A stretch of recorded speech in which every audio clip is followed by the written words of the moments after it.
Shalom. Sekali lagi saya ucapkan Shalom. Selamat pagi Bapak Ibu Saudara yang dikasihi Tuhan. Di program 5 menit yang memberkati, kita akan mendengarkan isi hati Tuhan dari firman Tuhan. Firman Tuhan katakan di dalam Yoel pasal kedua, ayatnya yang ke-11. Dan Tuhan memperdengarkan suaranya di depan tentaranya. Pasukannya sangat banyak dan pelaksana firman-Nya kuat. Betapa hebat dan sangat dahsyat hari Tuhan. Siapakah yang boleh dapat menahannya? Nah, Bapak Ibu Saudara yang dikasihi Tuhan, di mana yang pertama Saudara, Tuhan memperdengarkan suaranya di depan tentaranya. Jadi Tuhan tidak sembarangan berbicara Saudara. Nah, untuk itu Saudara, kita sebagai anak Tuhan, kita memuji menyembah Tuhan 24 jam Saudara. Di mana kita firman-Nya katakan di ayat lain berkata, tetapi sudah tiba saatnya penyembah-penyembah yang benar akan menyembah Bapa dalam roh dan kebenaran. Untuk itu Saudara, di dalam setiap hari, di mana di kantor, bangun pagi, bahkan kita bekerja, kita tetap terkoneksi dengan Tuhan. Amin Bapak Ibu Saudara. Sehingga apa yang Tuhan mau dalam hidup kita, itu terjadi Saudara. Amin. Yang kedua Saudara, di mana dikatakan pasukannya sangat banyak dan pelaksana firman-Nya kuat. Wow, ya kalau saudara hari-hari ini sudah baca firman, yes itu baik. Tapi Alkitab katakan pasukannya sangat banyak dan pelaksana firman-Nya kuat. Yaitu orang-orang yang melakukan firman Tuhan. Apa contohnya orang yang melakukan firman Tuhan? Salah satunya saudara, saya mau angkat dari kesaksian pribadi saya, yaitu mengasihi dan mengampuni saudara. Mengampuni. Saya ada satu kesaksian di mana saya pernah benci dengan papa saya. Di mana saya belum pernah ketemu papa saya seumur hidup saya saudara. Di umur saya yang ke 16 ke 18 tahun, di SMA itu kelas 2, saya menerima Tuhan Yesus sebagai Tuhan dan Juru Selamat. Lalu saudara, dulu sebelum saya menerima Tuhan Yesus, saya bilang sama diri saya bilang, di mana mama saya suka bilang, papamu sudah mati di laut, katanya, sudah meninggal. Lalu saya bilang gini sama dalam diri saya benci sekali. Saya bilang, saya benci dengan papa saya.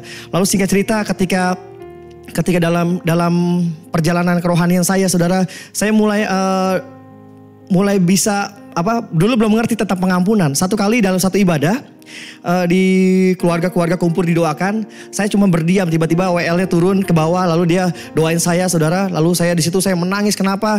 Karena hanya saya sendiri, saya tidak ada keluar karena keluarga saya tidak mengenal kasih Tuhan. Singkat cerita saudara, saya datang di mana mama papa saya pacaran di satu gereja. Lalu saya cari datanya semua, puji Tuhan ketemu saudara, tapi hanya marganya saja. Nah akhirnya saudara, di mana singkat cerita ibu majelisnya telepon saya udah berapa tahun kemudian, tepatnya tahun 2003 saya ke sana, dan di tahun 2005, 2 tahun kemudian saudara, sesudah saya mulai bisa mengampuni, saya bilang Tuhan, saya mau mengampuni papa saya Tuhan.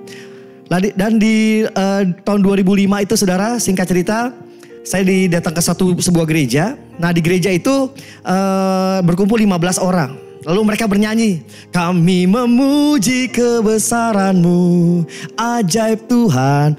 Saudara, saya lahir di GBI dengan lagu-lagu yang seperti itu saya biasa saja saudara. Tapi 15 orang ini nangis semua saudara, mereka nangis semua. Lalu saya mulai buka mata saya, lalu Ibu Santoso ya, seorang ibu ini majelis ini, dia bilang gini, apa yang kamu minta dalam hidupmu katanya. Terus saya bilang, saya rindu berjumpa dengan papa saya. Lalu singkat cerita, muncullah depan saya satu sosok bapak saudara. Lalu dia tinggi besar saudara. Lalu saya gak pikir lama, lalu Ibu Santoso bilang, ini papa kamu yang selama ini kamu cari. Lalu saya mulai melangkah 2 langkah, saya pegang dia, saya peluk dia, kemana aja. Lalu dia peluk saya, dia bilang gini, ampuni saya. Kami berdua menangis, oh kemana saja. Oh, tiba-tiba 2 menit kemudian kami saling lepas berdua saudara. Dalam hati saya, lo benar gak bapak gua? Dia juga bilang, lo benar gak anak gua? Ditanya oma, ditanya om saya, ditanya semua, klop. Dia papa saya. Tepuk tangan dulu buat Tuhan kita yang luar biasa. Haleluya, haleluya. Nah saudara, saya mau cerita di mana poinnya saudara. Waktu itu di sebuah gereja itu, di mana saya mulai bisa mengampuni saudara. Puji nama Tuhan. Puji nama Tuhan. Kita kembali di waktu akan datang saudara untuk menceritakan kebaikan Tuhan. Poin pertama, mendengar suara Tuhan. Yang kedua saudara, menjadi pelaku firman Tuhan. Haleluya, puji Tuhan. Tuhan Yesus memberkati. God bless you.